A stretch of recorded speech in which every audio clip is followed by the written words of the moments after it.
If you are new to Xero and want to start managing your business finances, setting it up correctly is the first step. In this beginner-friendly guide, you will learn how to set up Xero step by step, even if you have zero experience. A proper setup ensures your accounting is accurate and easy to manage from the beginning. To get started, log into your Xero account. Once inside, the first thing you need to do is enter your organization details. Go to Settings and add your business name, country, time zone, and financial year. This ensures your account is configured correctly based on your location. Next, set up your chart of accounts.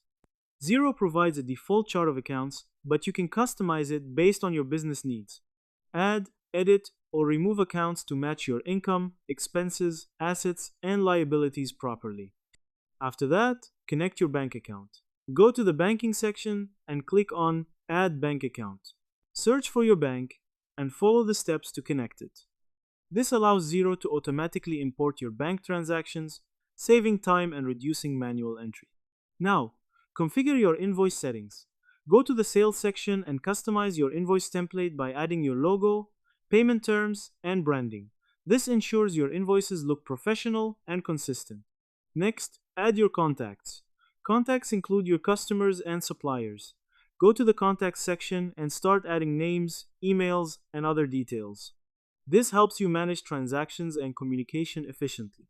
You should also set up tax rates according to your country's requirements. Go to Tax Settings and ensure everything is configured correctly to avoid errors in reporting. Finally, invite your team or accountant if needed. You can give different access levels depending on their roles, ensuring secure collaboration.